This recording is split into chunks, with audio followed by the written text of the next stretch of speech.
This family has come to see Dr. Nathan W. Ackerman for guidance in determining the proper method of treatment for their son. Bobby is in constant trouble. He's threatened to run away, even to kill himself. The recommendation of two other agencies is that he could best be helped away from his family in a residential treatment center. To evaluate this opinion, Dr. Ackerman is using the new technique of family interviews, which he helped pioneer.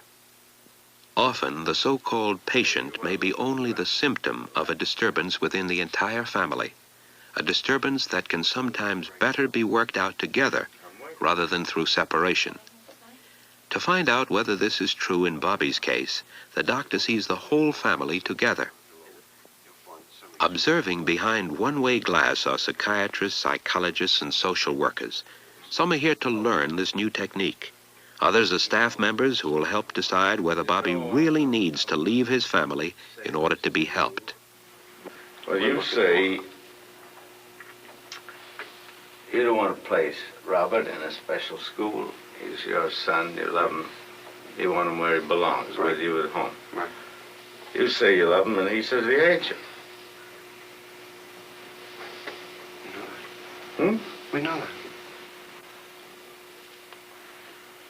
And he wants to leave you, drop you in the ash can, his two parents, and adopt for himself another set of parents.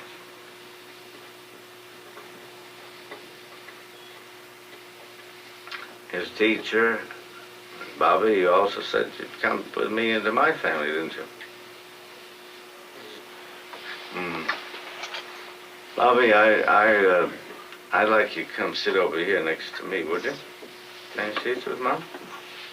Dr. Ackerman is trying to stir emotional reactions in order to observe family patterns and get a true picture of the strengths as well as the strains.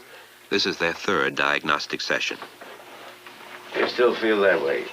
You'd like to live with your teacher and her family, or me and my family? Would you be happier then?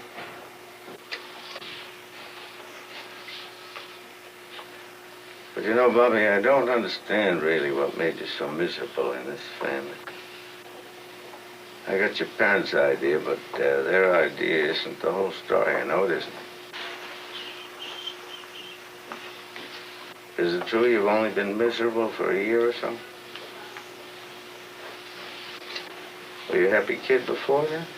Do you remember?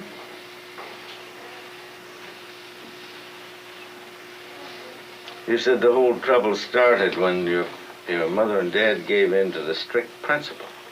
You got sore at them for that. Well, that was part. And then I didn't get what I wanted for my birthday. Oh, I see. Well, let's talk about your disappointment. Your birthday. When was your birthday? February 25th. I see. And was it the electrified guitar you want for your birthday? And you've been very unhappy since then? Well, come on in. Let's argue that out about the guitar, then. Bob? Come on in. Robert, please. Robert, you're the one who's wasting your time. That's right. He's holding up the works here. He wants his guitar. What do you want, Andy? She has it. Hmm? She has it. I have. Furniture was over $500. A piano, What the piano cost? $500. And the furniture cost $500? Yep. Nice man. When I was his age, I had the same kind of No, furniture shut that my up. grandfather made.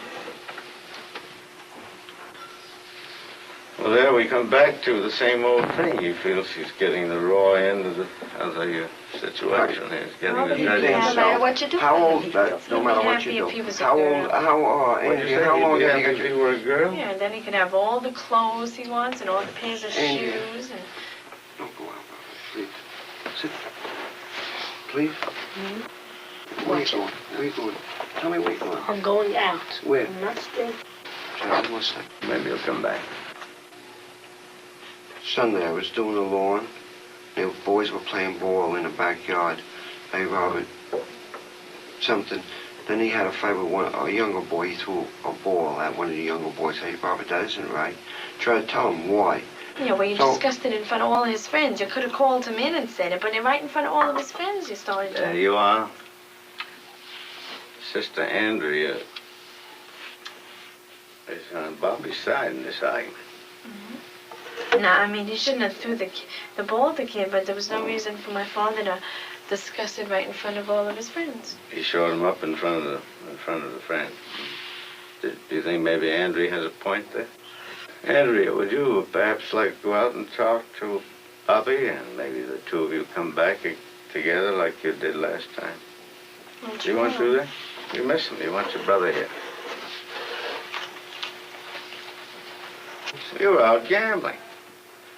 Bowling. Gambling.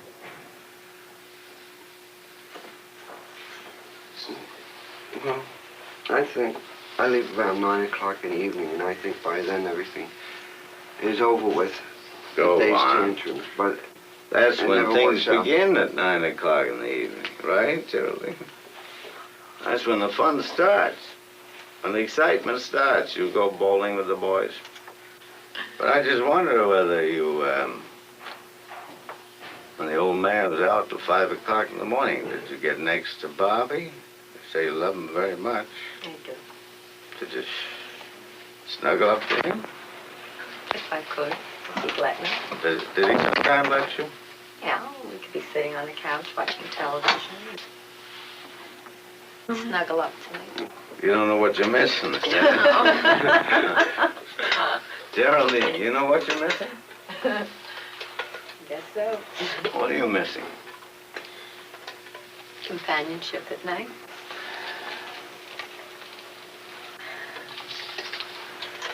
Share Somebody with to me. sit with. Share me that. Share with me that feeling. Yes, I have to sit and watch television by myself, or sit and do something else by myself, or have a row with him, or... There. Did you hear that, Papa? You had no one else to take it out on except Bobby. He's just a freak guy, you know. He comes home 4 or 5 o'clock in the morning. You can't beat him up then. You're fast asleep. No, I'm not fast asleep. You wake up when he comes home? I hear every time he comes home. You take the strap to him when he comes home? No, I take it out another way. But you see, Bobby listens to you, Andrea. Not always. Right now, he listens to you. He didn't want to listen to his mother and dad. He listens to you, and sometimes listens to me. I think we can start a whole new program to help. Like, put on a Sunday afternoon. If we went somewhere where all the family wants to go, or had more family Can we ever togetherness. where we all want to Just go? a moment. Now, you're spoiling it, Mama. It's You always cut like in that. on your daughter. She's suggesting a program, and maybe it wouldn't work, but you didn't listen. But And I said to you before, Bobby doesn't listen to you. You must also have used too much tonsil on him. Give me an idea. Where would you go on a Sunday? my father liked to bowl, so let's say once we went bowling for the afternoon. The 4 of you together. Yeah, uh-huh. Yeah. And, or we can go to the movies and have to eat. We do this sometimes, but I think if we made it a weekly project, it doesn't have to be anything expensive. Just going out, you know, anywhere. We went just riding around. The parents got here precisely because in their hearts they could not make peace with this recommendation. You heard what they said. They love the boy and they want him home. The staff found that the violence of Bobby's protest was a clue to the unsolved disturbance between his parents. Despite the intensity of his defiance, he and his parents very much want and need each other. I gather you're all agreed, Yes. pretty much all agreed that it would be incorrect and dangerous to place this boy in a correctional school, to separate the boy from his 2 parents. And assist. The individual therapy of this child would be, to say the least, unprofitable. All right, we're agreed on that. We want to keep the family together. Now, what do we do from there on out? What they decided to do was to start family therapy treatment immediately. Bobby can neither get well nor stay well unless his family is made well too. They must learn to hear what he is truly demanding of them with his emotional outbursts, and then they must learn to answer. As a result of treatment together, the family has shown striking improvement.